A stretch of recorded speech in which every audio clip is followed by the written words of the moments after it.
أعوذ بالله من الشيطان الرجيم بسم الله الرحمن الرحيم.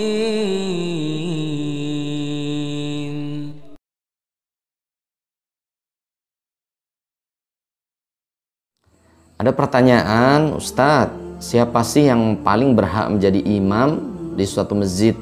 Karena di komplek kami ini imamnya ini bacaannya kadang salah, kadang benar, jadi intinya di bawah standar. Bagaimana hukum sholat di situ? Tayyib. Ini pertanyaannya ya, memang yang banyak terjadi di masyarakat ya. Akhi kita bertanya, bagaimana hukum imam? Kriteria imam maksudnya ya. Kriteria imam ini sudah ditentukan oleh Nabi SAW.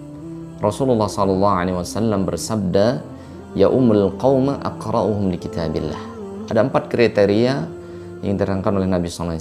Ya ummul qauma aqra'uhum li kitabillah. Rasul bersabda, yang berhak mengimami suatu kaum, yang pertama aqra'uhum li kitabillah, yaitu yang bacaannya paling bagus atau yang hafalannya paling banyak. Nah, ini syarat mutlak yang pertama, yaitu bacaannya bagus, didengar enak, kemudian hafalannya juga banyak. Ini yang pertama.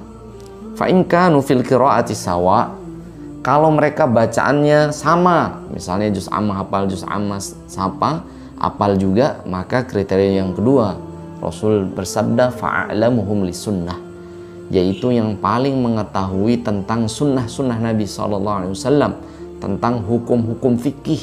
Nah, ini ya. Jadi yang paling ngerti tentang hukum fikih.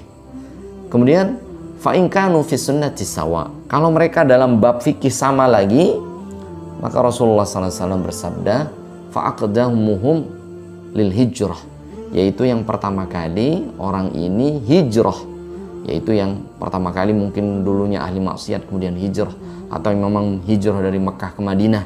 Jadi yang paling ngerti tentang sunnah, hijrah ke dalam sunnah. Nah, inilah yang paling berhak. Yang ketiga, fa in kanu fil hijrati sawa, kalau hijrahnya bareng lagi. Jadi ada 3. Bacaannya sama, hafalannya sama, yang kedua fikihnya ngerti sama, yang ketiga hijrahnya sama, maka yang keempat Rasulullah SAW bersabda fa akbaruhum sinnan, yaitu yang paling tua usianya. Dan tidak mungkin 4 ini sama dalam satu masjid, pasti ada yang lebih baik hafalannya, yang paling ngerti masalah fikihnya. Tapi dari 4 kriteria ini yang paling utama adalah yang paling baik dan banyak hafalannya. Wallahu a'lamu bishawab. Jadi ini yang perlu diperhatikan untuk jamaah, untuk DKM, masjid di mana pun berada. Jangan lihat mudanya atau tuanya, tapi kita cek dulu hafalan Qur'annya, bacaannya bagus atau tidak. Yang kedua, ngerti masalah fikih atau tidak. Ini paling penting. Yang ketiga, baru yang paling pertama hijrah, mengenal sunnah-sunnah Nabi SAW, menjalankan sunnah Nabi SAW, menjalankan perintah Allah. Baru yang keempat, akbarum sinnan, yaitu yang paling tua usianya. Jadi ini jamaah makan Allah Subhanahu Wa Taala. Jadi anak muda boleh maju menjadi imam kalau dia hafalannya lebih baik, bacaannya lebih bagus. Jangan sampai di masjid-masjid ini yang imamnya yang tua-tua, yang sepuh-sepuh saja, yang suaranya kadang tidak jelas, pelafalan huruf-hurufnya juga tidak jelas. Terutama yang paling penting itu suratul Fatihah. Ya. Karena suratul Fatihah ini rukun dari salat.